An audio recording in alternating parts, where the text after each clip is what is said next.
बिस्मिल्लाहिर्रहमानिर्रहीम अस्सलाम वालेकुम। आई होप आप लोग सब खैरियत से होंगे। आज जिस बारे में हम लोग बात करने लगे हैं वो है 7 प्रिंसिपल्स ऑफ सॉफ्टवेयर टेस्टिंग, कि वो कौन कौन से प्रिंसिपल्स हैं। तो असल में याद करने वाली चीज़ भी है और समझने वाली चीज़ भी है, क्योंकि मैं याद करके फिर भूल जाता हूँ। तो I have noted it down on my notebook. तो हम एक एक करके उसको देखते हैं कि वो क्या है।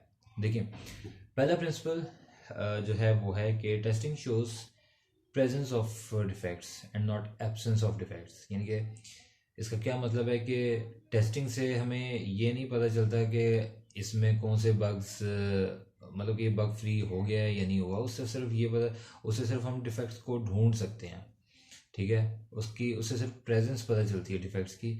उससे ये नहीं पता चलता। अगर एक मैंने मॉड्यूल को टेस्ट किया है तो उसमें अगर मुझे उससे उसकी टेस्टिंग से मुझे ये नहीं पता चलेगा कितने कितने परसेंट बग्स इसमें है ही नहीं।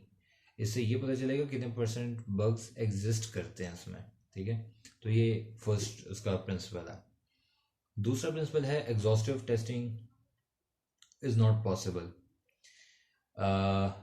यानी कि आप एग्जॉस्टिव टेस्टिंग देखें, किस तरह से पॉसिबल नहीं है कि आप किसी भी एप्लीकेशन को, अब एक एप्लीकेशन है लेट्स से, उसमें रजिस्ट्रेशन का एक प्रोसेस है। अब आप उसको कितना एप्लीकेशन को रजिस्ट्रेशन के लिए टेस्ट करेंगे? एक दफ़ा, दो दफ़ा, 10 दफ़ा, 100 दफ़ा, 1000 दफ़ा, ठीक है। आप 1 लाख, 10 लाख, 20 लाख, 50 लाख लोगों के लिए आप सेम प्रोसेस आप नहीं कर सकते, ठीक है। ऑटोमेशन में आप कर सकते हैं, वो भी कर सकते हैं, लेकिन आपको कोई ना बाउंड्री रखनी पड़ती है। तो ऐसे नहीं हो सकता कि आप उसको उसको एक अनलिमिटेड नंबर ऑफ टाइम्स एक चीज़ को बार बार देखते रहें। आप एक अपने जहन में लिमिट सेट करते हैं कि हमने इसको इस हद तक टेस्ट करना है, और उसके बाद से अगर हमें नहीं बग मिलता तो will consider it absolutely fine. तो वो ये बता रहे हैं कि आप हर चीज़ को एग्जॉस्टिव टेस्टिंग आप पॉसिबल नहीं है। आपको कोई ना कोई अपने जहन में रखना पड़ता है कि यार इसको हमने इस लेवल तक टेस्ट करना है। अगर ये इसको क्लियर कर जाता है तो दैट मीन्स ये मॉड्यूल क्लियर है हमारा। तीसरा है जी, early testing should be started. अब अर्ली टेस्टिंग, इससे इससे मुराद ये कि जब आपकी डिज़ाइन या आपकी प्लानिंग या आपकी रिक्वायरमेंट्स गैदरिंग, कुछ भी जो आप अर्ली स्टेज या शुरू की जो डेवलपमेंट है, जब शुरू में डेवलपमेंट होना शुरू हुई है या शुरू में डिज़ाइन जब बनना शुरू हुआ है, आप अर्ली टेस्टिंग करें। अर्ली स्टेजेस के ऊपर आप बग्स ढूंढना शुरू करें। फॉर एग्जांपल, अब डेवलपमेंट स्टार्ट नहीं हुई तो लोग सोचेंगे कि अब जब कोड ही नहीं लिखा हुआ, कुछ है ही नहीं हमारे पास, तो किसको टेस्ट करेंगे हम लोग। हमारे पास उससे पहले और भी बहुत सारी स्टेजेस होती हैं, जैसे कि प्लानिंग है, जैसे कि रिक्वायरमेंट्स गैदरिंग है, उसकी डिज़ाइनिंग है, मॉकअप्स बनते हैं, ठीक है। ये सारे स्टेजेस, ये early stages of development life cycle होते हैं। आप इनमें भी बग्स कैसे पकड़ सकते हैं कि लेट्स से एक रिक्वायरमेंट में एक चीज़ लिखी हुई थी कि यूज़र का ईमेल, नेम और फ़ोन नंबर लेना है हमने रजिस्ट्रेशन में, ठीक है। जब उसका, अच्छा ये तो रिक्वायरमेंट्स हुआ, उसका प्लानिंग हुई। प्लानिंग में आपने बता दिया कि जी यूज़र केस वगैरह, आप यूज़ केस आपने लिख दिए। आगे जब मॉकअप्स बने तो उसमें भी चला गया। डिज़ाइन में डिज़ाइनर ने फ़ोन नंबर की फील्ड मिस कर दी, और उसने रजिस्ट्रेशन के अंदर जो डिज़ाइन बनाया वो नेम और ईमेल और फ़ोन नंबर मिस कर दिया उसने। तो दैट इज द स्टेज जहाँ पे आप उसको पकड़ सकते हैं कि यार ये यहाँ पे एरर है। इससे पहले कि वो डेवलपमेंट में और इसे, तो ये क्या आपने अर्ली स्टेज में पकड़ लिया था ताकि ये आगे तक रेप्लिकेट ना हो, ताकि पीछे तक, क्योंकि एंड पे आके जब चीज़ पता चलती है उसका असर पीछे तक आता है, वो सारी चीज़ें फिर दोबारा दोहरानी पड़ती हैं। तो खैर, ये थर्ड पॉइंट वो था। फोर्थ पॉइंट ये है कि डिफेक्ट्स क्लस्टरिंग, यानी कि 80% of defects come from 20% of modules. इसका मतलब ये है कि ज़्यादातर ऐसा होता है कि हमारा जो बग्स का जो पूरा का पूरा मवाद होता है, वो किसी 2-4 मॉड्यूल्स ऐसे होते हैं जो कि जिनमें प्रॉब्लम्स रह जाती हैं, और वो मॉड्यूल जब बाकी जगहों पे इंटीग्रेट हुए होते हैं और उनका कोई ना कोई काम चल रहा होता है, उन्हीं की वजह से बग्स आ रहे होते हैं, ठीक है। लॉगिन कोई रजिस्ट्रेशन कोई ले लेते हैं कि रजिस्ट्रेशन के अंदर जो फ़ोन नंबर है उसमें अगर लेटर्स भी एक्सेप्ट हो रहे थे, अब यही फ़ोन नंबर का कोड मैंने हर जगह पे लिखा हुआ है, या यही वाला जो फ़ोन नंबर का HTML अलर्ट है वो मैंने बाकी जगहों पे भी लिखा हुआ है जहाँ पे सेटिंग्स चेंज हो रही हैं यूज़र की, या जहाँ पे नया लॉगिन आता है वहाँ पे भी अगर मैं फ़ोन नंबर ले रहा हूँ, तो मैंने अगर HTML के कोड में कोई गलती की हुई है ना कि इसमें लेटर्स भी एक्सेप्ट हों, तो मुझे वो हर जगह पे वो चेंज हो रहा होगा। ठीक है, इसकी मिसाल ज़्यादा बेहतर आप यूँ भी लगा सकते हो कि आपका रजिस्ट्रेशन में फ़ोन नंबर आपने लिया ही नहीं है। ठीक है, और एप्लीकेशन के अंदर कुछ जगह ऐसी आ रही हैं जहाँ पे आपको SMS नोटिफिकेशन आनी है। अब गलती कहाँ पे वो तो नोटिफिकेशन के जो मॉड्यूल्स हैं वो तो जाके देखेंगे फ़ोन नंबर जो भी है इस पर एक मैसेज भेज दो, उधर मैसेज उनको फ़ोन नंबर ही नहीं मिलेगा। क्यों? क्योंकि आपने रजिस्ट्रेशन में नहीं लिया था।